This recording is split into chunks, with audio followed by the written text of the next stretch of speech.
Isang dalagita mula Quezon Province ang pinagbibintangan ng kanyang mga magulang na nakipagtanan sa kasintahan. Pero ayon sa menor de edad, meron daw siyang malagim na rason para lisanin ang kanilang tahanan. March 31, 2024, biglang nakatanggap ng text si Joel, hindi niya tunay na pangalan. Nangihingi ng tulong sa kanya ang pamilya ng kasintahan ng kanyang 15 taong gulang na anak na si Kevin. Hindi niya rin tunay na pangalan. Nawawala at hindi raw nila mahanap ang kanilang 14 anyos na anak na itatago namin sa pangalang Sarah. Ang suspetsa nila, nagtana na ang dalawa.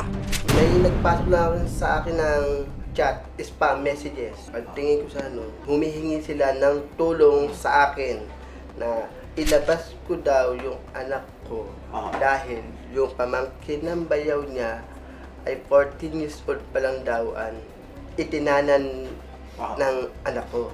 Kaya sabi ko sa kanya, nakakabigla ang balita mo sa akin. Huwag po kayong mag-alala, gagawin ko ang paraan ko bilang ama, hahanapin ko sila. Sa paghahanap ni Joel, napag-alaman niyang nakatira ang dalawang menor de edad sa bahay ng kanilang lola. Pero nang makatanggap siya ng pagbabanta mula sa pamilya ni Sarah, nagdalawang isip na siya sa pagkupkup nila sa dalagita. Kapag nakita mo na, sabihin mo sa akin. Pupunta ka agad kami. Pero magsasama kami ng polis. Nag-alangan ako, naisip ko, kung isusurrender kong anak ko, asa ng seguridad namin? Kaya lumapit po ako sa inyo sa Action Center, sir. Nagkakilala sina Kevin at Sarah sa Quezon Province. Sa akin nagkakilala? Sa bahay po nung tita ko. Yung tita ko po, may-ari po siya ng vulcanizing shop. Vulcanizing shop. Opo. Okay. Tapos po, naging trabador po nung tita ko sa vulcanizing shop po na. Nung una po, kwento-kwentuhan lang po kami. Ganun po, kaibigan, tropa-tropa po. Hanggang sa hanggang po sa nangligaw po siya. Mula noon, araw-araw na raw silang magkausap ni Kevin. Hindi nagtagal, ibinigay na rin daw ni Sarah ang kanyang matamis na oo sa kanyang manliligaw. Sa kanya po ako napag-open up, napag-rant po ng mga problema, ganun po. Pero ang kanilang relasyon maagang sinubok. Pauwi na sana si Kevin sa kanyang mga magulang sa Taguig nang malaman niyang may bumabagabag kay Sarah. Umalis po kami kasi yung papa niya po kasi minamanyak po siya. Nagkwento po sa akin. Tapos nagsabi siya na lalaki daw po siya mag-iipon. Nagsuggest po ako na kung sa amin nilang tumira, kukunin ko na lang. Kasi alis na rin po ako sa trabaho ko. Nanginginig po. Galit. Kasi di ko siya matulungan na ginaganon. Wala akong magawa. Kasi sa chat lang po sinabi. Kinupkup daw ng mga kinagisnang magulang si Sarah noong bata pa siya. Naging tunay na anak daw ang turing sa kanya ng mga ito, kaya hindi niya inaasahan ang ginawa ng kanyang amain na labis niyang ikinatakot. Ano ang rason bakit naisipan mong lisanin o umalis doon sa bahay nyo sa Agdangan, Quezon? May nangyari po kasi hindi po maganda. Nakakabastos po. Kahit isang beses niya lang po yun nagawa sa akin. Hindi ko naman po in-expect na magagawa niya po yun sa akin kasi para pong sa aming magkakapatid, favorite ko po ako ganun. Paano ka pinagsamantalahan ito? Kakauwi ko lang pong galing school. Nagbibihis po ako sa kwarto. Bigla po siyang pumasok dun sa kwarto ko.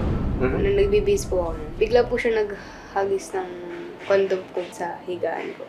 Dahil sa sumbong ng nobya ni Kevin tungkol sa kanyang amain, niyaya niya ang kasintahan na sumama sa kanya sa Maynila. Biglaan lang po yun. Basta sabi ako, magkita lang po kami sa Grand Terminal ng madaling araw.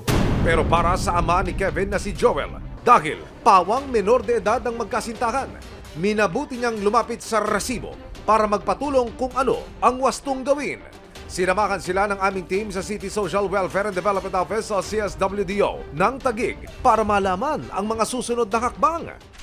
Personal po tayong magtutungo ngayon sa tanggapan ng CSWD, yung City Social Welfare and Development Office ng Taguig City Hall, para idulog yung problema at mabigyan solusyon po o resolusyon itong sinapit ng bata at tinaho ng kanilang pamilyang nadamay na sa problema.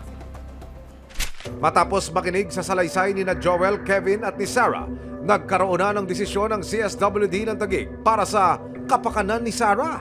Sa isang shelter muna siya maninirahan para raw masiguro ang kanyang kaligtasan. Meron po tayong batas, yung Republic Act 11596. Ito po yung anti-child marriage law, kung saan isa po din sa criminal act yung cohabitation between two minors.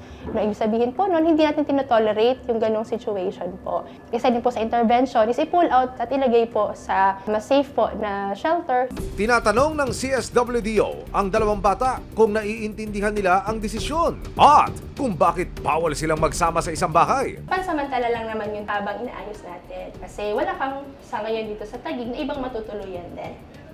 Okay? Okay ba yun sa'yo?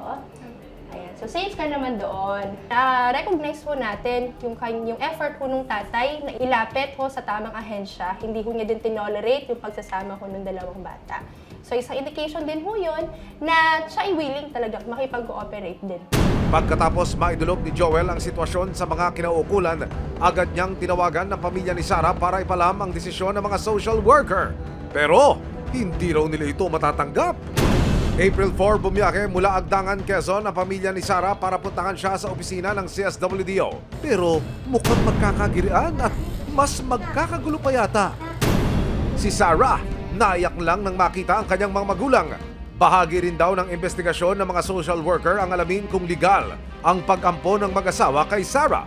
Pero dahil mas matimbang daw ang paratang ni Sarah tungkol sa amain, nananatili ang kanilang desisyon na hindi muna ibalik si Sarah sa kanila. Nabanggit po ng bata na siya po ay napunta dun sa kanyang adoptive parent nung siya ay bata pa. So, kailangan ho nating alamin yon kung talagang naging legal ho yung proseso ng pag-aampon po sa kanya. But still, dahil nga po may disclosures ng pang-abuso, meron pong gagawin yung social worker po nila doon, assessment po sa kanila.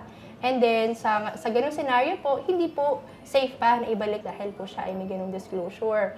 Nang makausap ng resibo, ang amain ni Sarah, itinanggi niya ang mga paratang ng dalagita sa kanya. Meron kasi aligasyon na yung bata na di umano, merong mga, alam nyo naman ho siguro yun, yung aligasyon ng bata. O kaya ho sila umalis dahil daw may nangyaring hindi maganda. Totoo ba yun? Hindi po totoo yun. Kahit kailan po, di ko kayang gawin yung sa anak ko. Di nga ako minsan nahawak sa katawan. May nasulsulan po yun kasi wala pong ginawa. Pero napapagalitan po namin. Kaya pinapayuan ko nga po. Pero sa ganun yung kung ano man ang ginawa ko doon, wala talaga. Batid naman daw ni Kevin na mali ang ginawa niyang pagtanan kay Sarah. Pero ginawa lang daw niya ito para sa kaligtasan ng nobya. Alam ko naman po talagang mali ang ginawa ko eh. Pero para sa kanya na malayo siya, okay naman po. Pero sabi mo, mali rin. Bakit naman? Kasi mali po talagang pares po kami minor eh. Ulitin ko lang, ba't mo yan ginawa? Para po ilayo sa kanila, para maging ligtas. Para naman kay Sarah, handa raw siyang manirahan sa shelter, lalo na't para naman daw ito sa kanyang kapakanan. Ano ang masasabi mo na ikaw ay nasa shelter ngayon? Kamusta ang buhay mo? Malungkot po at hindi po ako sanay ng ganun yung pamumuhay ko po. Bagong pakikisama na naman po.